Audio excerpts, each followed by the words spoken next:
दोस्तों, आइए सुनते हैं लेखिका रीता कुमारी जी की लिखी कहानी प्रतिध्वनि। कहते हैं हम अपने जीवन में जो भी अच्छे बुरे कर्म करते हैं वह प्रतिध्वनि बन देर सवेर वापस लौट ही आता है। मंजरी को भी अब इस बात का पूरा विश्वास हो गया था कि उसका जीवन उसके सासू माँ के जीवन की प्रतिध्वनि बनकर रह गई है। उसके कारण जो उसकी सासू माँ भारती देवी कभी झेली थी वह कुछ ज्यादा ही घातक बनकर लौटा था। फिर से उस घर में पुरातन समय दोहराई जा रही थी और वह अपनी सासू माँ की तरह ही विवश सी हो गई थी, चाह कर भी कुछ कर नहीं पा रही थी।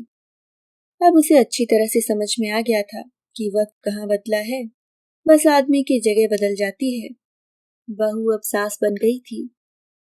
एक बार फिर बहू द्वारा सास के जीवन मूल्यों के छीजने की कहानी दोहराई जा रही थी। इस बार चोट मंजरी झेल रही थी। कभी जिस धन संपत्ति को उसने अपना सर्वस्व माना था, पैसों के लिए सासू माँ से भी प्रपंच किए थे, आज उसकी निरर्थकता उसे शिद्दत से महसूस हो रही थी। हमेशा अपनी गलतियों को भी अपने छल बल से सही साबित कर अपने आप को महान समझने का जो व्यर्थ का अहंकार मन में पाले रखी थी और जिसकी उसे आदत सी हो गई थी, अब अपनी ही बहू नेहा के हाथों उसने ऐसी शिकस्त पाई थी कि उसका सारा अहंकार चूर चूर हो गया था और वह एक ऐसे मोड़ पर आ खड़ी हुई थी जहां से साफ साफ दिखाई दे रहा था कि कभी उसने भी अपनी सासू माँ को ऐसे ही इस्तेमाल किया था। उसका अतीत उसके स्मृति पटल पर चलचित्र की भांति घूम रहा था। अपनी सारी उम्र मंजरी ने अपनी सासू माँ को अपनी स्वतंत्रता में बाधक मान उन्हें अपनी देवरानी बानी के पास पटना में ही छोड़े रही। लेकिन जब भी पटना आती तो सबके सामने भारती जी को ही गलत ठहराते हुए कहती, अम्मा जी को पटना छोड़कर बाहर मन ही नहीं लगता है। मैं चाहती हूँ कि वह मेरे पास रहें, पर उनकी इच्छा को देखते हुए मैं जिद नहीं करती। जब भी पटना आती 2-4 महंगी साड़ियाँ और कुछ खाने पीने का सामान उन्हें पकड़ा अपने कर्तव्यों का इतिश्री कर देती और बानी के सारे किए कराए पर पानी फेर देती, क्योंकि बानी भले ही अपनी सासू माँ का हर तरह से ख्याल रखती, पर उनके लिए न ही महंगी साड़ी खरीद पाती, न ही मंजरी की तरह बानी में वाक पटुता थी जिससे वह अपनी सासू माँ को प्रभावित कर पाती। नमन एक प्राइवेट कंपनी में काम करता था। उसकी आय बहुत कम थी। हमेशा पैसों की खींचातानी लगी रहती। दोनों पति पत्नी शांत, कम बोलने वाले पर अच्छे इंसान थे, जबकि मंजरी किसी मजे हुए डिप्लोमेट की तरह अपनी लच्छेदार भाषा से पल भर में लोगों को प्रभावित कर लेती थी। अक्सर लोग उसकी बातों के कायल हो जाते थे। हर मौके के लिए तैयार उसके चुटकुले और शायरी लोगों को खुश कर देते। उसकी मजेदार बातों के बीच उसकी सारी कुटिलता छुप जाती। जब रांची जाने लगती कुछ गिफ्ट रिश्तेदारों में बांट और देवरानी को अम्मा जी की देखभाल के लिए ढेरों नसीहतें थमा निकल जाती। ज्यादा दिनों तक साथ रहने से अक्सर अधिकांश रिश्तों के बीच थोड़ी सी कटुता आ ही जाती है। यही कारण था कि भारती देवी बानी को चिढ़ाने के लिए मंजरी का उदाहरण उसके सामने रखने लगती। हालांकि भारती देवी नमन की अच्छाइयों से अनजान नहीं थी। अपने काफी कठिनाई से कमाए पैसों का अधिकांश भाग वह भारती देवी पर ही खर्च करता था, जिसका एहसास भारती देवी को था, पर उससे ज्यादा उन्हें अपने बड़े बेटा नवीन की उच्च पद और संपन्नता पर गर्व था। भारती देवी का यह गर्व तब भूमिसात हो गया जब वह एक बार रांची गई। वह यह सोचकर गई थी कि मंजरी बहू बार बार बुलाती है, वहां जाएंगी तो वह उन्हें देखकर बहुत खुश होगी, पर वहां जाकर उनका यह भ्रम भी टूट गया। जो मंजरी पटना आने पर उनके हर बात का ख्याल रखने के लिए सबको हिदायत देती रहती थी, उनकी वही मंजरी बहू रांची में उनके लिए अजनबी सी हो गई थी। सुबह उठने पर नौकर चाय दे दिया तो ठीक, वरना उन्हें खुद ही बनाना पड़ता। बहू तो जिम चली जाती, वह अपने सारे काम खुद करती रहती, पर मंजरी किसी को भी उनका ख्याल रखने के लिए नहीं कहती, न खुद ही उनके कामों में मदद करती। हमेशा उन्हें अनदेखा कर कभी मोबाइल पर व्यस्त रहती तो कभी बालकनी में खड़ी पड़ोसन से गप्पे लड़ाती रहती, जिससे भारती देवी को काफी अकेलापन महसूस होता। मंजरी का पूरा घर बड़े ही करीने से सजा हुआ था। गलती से भी किसी कीमती सजावटी सामान को हाथ लग जाता तो वह घबरा जाती। बहू बोलती कुछ नहीं थी, पर अपनी आंखों और हाव भाव से नाराजगी जता उसे सहमा देती। वहां उन्हें कुछ भी अपना नहीं लगता।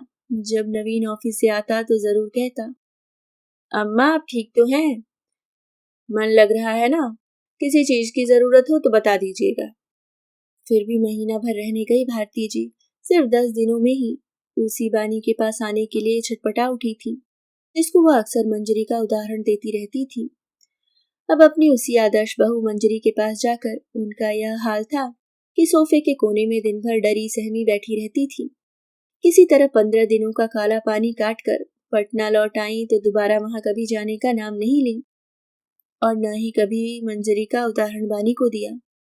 एक दिन अचानक भारती देवी की तबीयत बहुत ज्यादा खराब हो गई, जिससे उन्हें बहुत ज्यादा पैसों की जरूरत आन पड़ी। इतने अधिक पैसों का इंतजाम करना नमन के बस में नहीं था। तब भारती देवी ने मन मारकर नवीन को पैसों के लिए फोन करवाया तो पता चला वह विदेश गया हुआ था।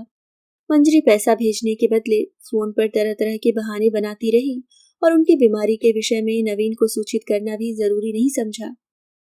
नमन ने कर्ज लेकर और पत्नी के गहने बेचकर जितना हो सका माँ का इलाज करवाया, पर माँ को बचा नहीं पाया। भारती जी के मरते ही मंजरी ने पति को उनके मृत्यु की सूचना दी और सब परिवार प्लेन से पटना आ गई, बड़े बेटा बहू का फर्ज निभाने। आते ही लोगों के सामने रो रो कर अंतिम समय में सासू माँ की सेवा नहीं कर पाने का दुख जताती रही। नवीन के विदेश में होने का हवाला दे बड़ी कुशलता से लोगों को समझा दिया कि वे लोग क्यों नहीं आ पाए। 13वीं तक सभी कामों में सहयोग करती रही। 13वीं के बाद पटना से जाने के पहले भारती जी के बक्से खुलवाकर बचे खुचे गहनों में से अपना आधा हिस्सा सासू माँ की अंतिम निशानी रखने के लिए साथ ले गई। जाते जाते मकान के आधे हिस्से में ताला लगाना भी नहीं भूली। प्रत्येक स्त्री चाहे वह पढ़ी लिखी हो या अनपढ़, उसकी दुर्बलता का केंद्र उसकी संतान ही होती है। भले ही वह अपनी सासू माँ के मन को नहीं समझ सकी और उनके साथ धूर्ततापूर्ण व्यवहार करती रही, फिर भी हमेशा आशावान रही कि उसके बच्चे उसकी भावनाओं को समझेंगे और श्रवण पुत्र की तरह ख्याल रखेंगे। देखते देखते उसके दोनों बेटे अनुज और अंकित बड़े हो गए।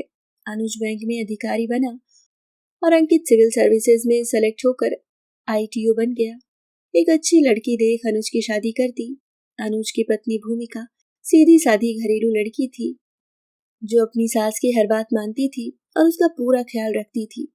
पर मंजरी का कुटिल दिमाग बहू को हर समय बेटे से अलग करने में लगा रहता, इसलिए बहू के साथ भी अपनी छल विद्या शुरू कर दी।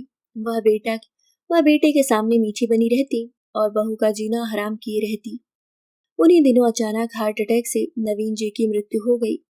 पति के इस तरह अचानक खो देने से कुछ दिनों तक मंजरी सदमे की हालत में रही।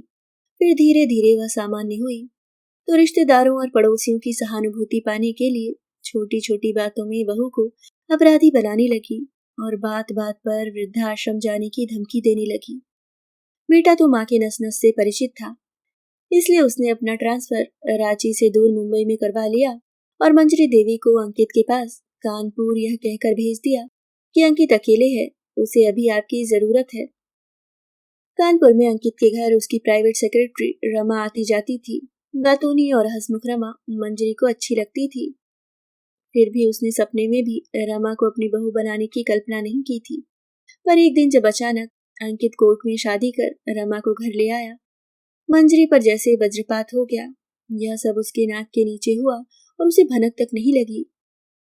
इतिहास की पुनरावृत्ति तो होनी ही थी, जिसके लिए परिस्थिति का निर्माण हो रहा था। तभी वह भी नवीन जी के पड़ोस में रहती थी और अपनी सासू माँ को मूर्ख बना उनकी बहू बनकर आ गई थी। रमा के बहू बनकर आने से मंजरी का दिल चाहे कितना भी आहत क्यों न हुआ हो, पर वह अपना दर्द किसी के सामने बयां नहीं कर सकती थी। दिल के चोट को दिल में दबा एक अच्छी सास बनने का ढोंग कर रमा को अपनी बहू नहीं बेटी कहने लगी, पर इस बेटी पर उसका कोई जादू नहीं चल सका। रमा भी सास की तरह ही जबान की मीठी थी, पर दिल में कपट भरा था।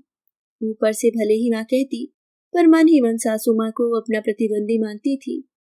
मौका मिलते ही सासू माँ को नीचा दिखाने का एक भी मौका नहीं चूकती, जब तब अपनी मीठी छुरी चला देती। कभी कभी तो मंजरी की बातों में उसे ही लपेटकर ऐसा पटखनी देती कि मंजरी हक्की बक्की रह जाती। जिंदगी भर दाव पेच लड़ाने वाली मंजरी के सारे दाव बहू के सामने बेकार हो गए थे। उसके सारे हथियार कुंद पड़ गए थे। फिर भी रमा अपनी सासू माँ की लाडली बनने का नाटक कर उससे कभी चाय बनवाती तो कभी सब्जी। जब कभी बाहर घूमने फिरने जाने की बात होती तो रमा को कभी उनके घुटने के दर्द की चिंता होती तो कभी उनके बेहद कमजोर होने की चिंता, और उन्हें घर पर ही आराम करने के लिए छोड़ देती। मन मारकर मंजरी को घर पर ही रहना पड़ता। धीरे धीरे सास बहू के बीच चलने वाले सांप नेवले के खेल से वह पूरी तरह थक गई थी। पर अब वह कहाँ जाती। रांची का घर दोनों बेटों ने उससे सलाह कर पहले ही बेच दिया था। तब उसे कहाँ अंदाजा था कि वह बहू के सामने इतनी कमजोर पड़ जाएगी। जब वह अनुज के पास जाना चाहती तो उसके गोरख धंधे से पहले से ही परेशान अनुज तरह तरह के बहाने बना माँ को अंकित के पास ही रहने को बाध्य कर देता था। अंकित आंख मूंद कर अपने पापा की तरह अपनी पत्नी की बातों पर ही भरोसा करता था। वह काम में भी इतना उलझा रहता कि पत्नी के पैतरेबाजी समझने का उसके पास समय ही नहीं था। तभी उनके देवर नमन का पटना से फोन आया कि उसकी सबसे छोटी बेटी पूजा की शादी थी, जिसमें वह चाहता था मंजरी 1 महीना पहले से ही पटना आ जाए। घर के माहौल से परेशान मंजरी तुरंत पटना जाने के लिए तैयार हो गई। बहुत दिनों बाद पटना आकर मंजरी को बहुत शांति और राहत महसूस हो रही थी। वानी ने भी अपनी जेठानी का स्वागत बहुत ही प्रेम और अपनेपन से किया। उसके रहने का इंतजाम अपनी सासू माँ के कमरे में करवाया। मंजरी से बोली, जी यह कमरा इस घर के मालकिन का कमरा है। आप इस घर की सबसे बड़ी हैं, इसलिए मैंने यह कमरा आपके लिए ठीक करवाया है। आप इस कमरे में रहेंगी तो इस घर पर बड़ों की छत्र छाया बनी रहेगी। सिर्फ शादी तक ही नहीं, उसके बाद भी अगर मैं हमेशा के लिए इस कमरे में यहीं रह जाना चाहूँ तब तुम क्या कहोगी? जेठानी के व्यंग्यात्मक लहजे को नजरअंदाज कर बानी बोली, मुझे तो बहुत खुशी होगी कि आप हम लोगों को अपने साथ रहने लायक समझती हैं। मेरे इतने सारे स्वार्थपूर्ण फैसलों और छलपूर्ण नीतियों के बाद भी क्या तुम यह बात दिल से कह रही हो? मुझे तो विश्वास नहीं होता। मेरे साथ रहने से तुम्हें आखिर क्या फायदा होगा? क्या तुम्हें नहीं लगता कि मुझसे दूर रहने में ही तुम सबों की भलाई है? बोलते बोलते मंजरी की आंखें भर आई थी। नहीं जीजी, मुझे आपसे कोई शिकायत नहीं है। आपने मुझे जरा भी समझा होगा तो आपको पता होगा कि मैं हमेशा से ही रिश्तों से कोई अपेक्षा नहीं रखती, क्योंकि रिश्तों में अक्सर दूरियां इन्हीं अपेक्षाओं के कारण ही आती हैं। रिश्तों में अपेक्षाएं ना हो तो उसकी घनिष्ठता और सुंदरता बढ़ जाती है। जहां तक फायदे की बात है तो रिश्ता एक दूसरे का ख्याल रखने के लिए होता है, न कि फायदा उठाने के लिए। हम सभी जानते हैं जीजी कि हम एक दूसरे के बिना अस्तित्व विहीन हैं। इसलिए मुझे मेरे जितने भी रिश्ते हैं सब संभालने और निभाने हैं। उन्हें जीवन भर टिका कर रखने हैं।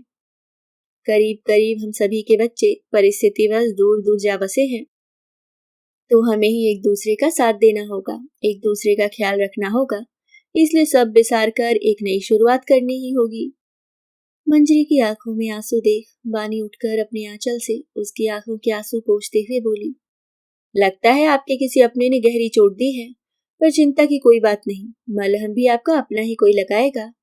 हाँ बानी, आदमी भले ही सारा जग जीत ले पर हमेशा हारता है अपनी संतान के हाथों ही। अपनी ही संतान के चोट ने मुझे मेरी गलतियों का एहसास करा दिया है। अब मैंने तुम्हारी बातें सुनकर फैसला लिया है कि मैं तुम लोगों के साथ ही रहूंगी, किसी का फायदा उठाने के लिए नहीं, बल्कि अपने जीवन का अंतिम पड़ाव शांति और सुकून से बिताने के लिए। निरंतर छल प्रपंच का जीवन जीते जीते मेरा अंतस खोखला हो गया है।